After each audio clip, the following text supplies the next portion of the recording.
I caught my 21-year-old stepson in a private moment, and at first, I didn't realize how much it would change both of our lives. It happened on an ordinary Tuesday evening in our quiet suburban neighborhood in Ohio. The leaves were turning shades of red and gold, and the crisp air hinted at the coming winter. Our house sat at the end of a cul-de-sac, surrounded by maple trees, the kind of place where kids rode their bikes and neighbors waved as they passed by. My name is Sarah, and I married Michael 3 years ago. He came into my life when I least expected it. A widower raising a teenage son, he carried his grief quietly, but his love for his boy, Daniel, was undeniable. When we married, Daniel was 18, just finishing high school, full of attitude and independence. Now, at 21, he was still finding his place in the world. That evening, Michael was working late at the auto shop he co-owned with his brother. I was home alone, folding laundry in the living room. The television hummed softly in the background, playing a rerun of some cooking show I barely paid attention to.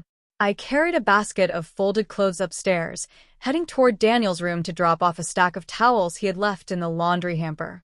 I knocked softly on his door, as I always did, and when there was no answer, I pushed it open. What I saw made me freeze. Daniel wasn't doing anything inappropriate in a way that most people might assume when hearing private moment. Instead, he was sitting on the edge of his bed, shoulders hunched, his face buried in his hands, and tears running down his cheeks. It startled me because Daniel was not the kind of young man who cried openly. He had always tried to act tough, even as a boy. Seeing him so broken, so vulnerable, tugged at something deep inside me. I quickly stepped back, murmuring an apology. "I'm sorry, honey. I didn't mean to intrude." But before I could close the door, Daniel looked up at me. His eyes were red, his cheeks wet, and he looked younger than I had seen him in years, almost like that lost teenager I met when Michael introduced me to him. "No, it's okay," he whispered, his voice cracking. I don't want to be alone right now." I hesitated only a moment before setting the towels down on his dresser and sitting on the chair by his desk. "Talk to me, Daniel. What's going on?" For a while, he just sat there, wiping at his face with the sleeve of his hoodie. Finally, he let out a long sigh. "I don't even know where to start." "Start anywhere," I said gently. He looked at me with eyes filled with pain. "I feel like I'm failing at everything. Dad has his business. You've got your life together. And me? I dropped out of college after my first year because I couldn't handle it. I work part-time at a coffee shop, and every day I feel like I'm just wasting time. I don't know what I'm doing with my life." My heart ached for him. I remembered being 21, the weight of the world pressing down, unsure of who I was or where I belonged. It's such a confusing age, teetering between adulthood and the remnants of childhood. "Daniel," I said softly, leaning forward, "you're not failing. You're figuring things out, and that takes time. Everyone's path is different. Just because you're not in college right now doesn't mean you won't find something that lights you up. You're still so young." He shook his head, frustration etched into his face. But Dad looks at me like he's disappointed. I can feel it. He doesn't say it out loud, but I know. He worked hard his whole life, and I can't even figure out what I want to do. I don't want to be a burden. I reached out and took his hand, surprising him. "You're not a burden. Your dad loves you more than anything. Do you know that? When he talks about you, his whole face changes. He's proud of you, even if you can't see it." His lip trembled, and for a moment, he looked like a little boy again. "Sometimes I just wish Mom was here," he whispered. The mention of his late mother hit me like a stone. I had never tried to replace her. I knew that wasn't possible. But I also knew Daniel carried her absence like a shadow that followed him everywhere. "I know you miss her," I said quietly. "And it's okay to feel that way. She would be so proud of the man you're becoming." He stared at me, tears spilling again. "Do you really think so?" I nodded. "I know so.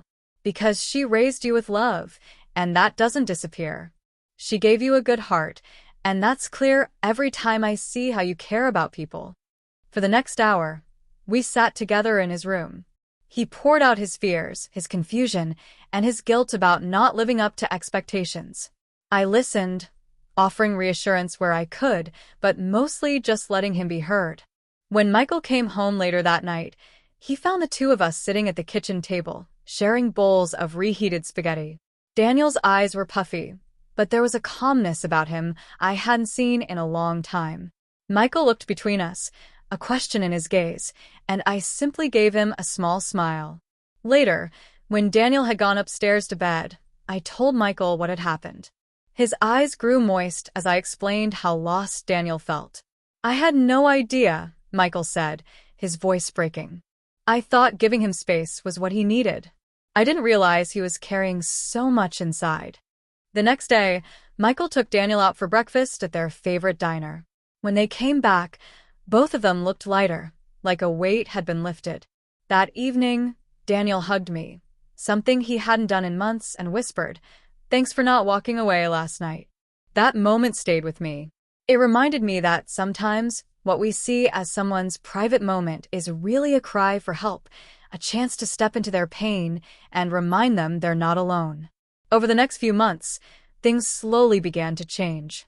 Daniel started talking more openly, not just to me, but to his dad. He didn't magically figure out his future overnight, but he took small steps. He signed up for a community college course in graphic design, something he had always been interested in but never thought he could pursue seriously. He started sketching again, filling notebooks with drawings that showed his talent and creativity. And Michael, who once struggled to connect with his son without his late wife as the bridge, learned to open up too. He began sharing more about his own struggles at Daniel's age, admitting he didn't have it all figured out either. Their bond grew stronger, and watching them rebuild that connection was one of the most beautiful things I've ever witnessed. As for me, that night taught me that family isn't just about sharing a roof. It's about choosing to step into each other's pain, to carry one another's burdens even when it's uncomfortable.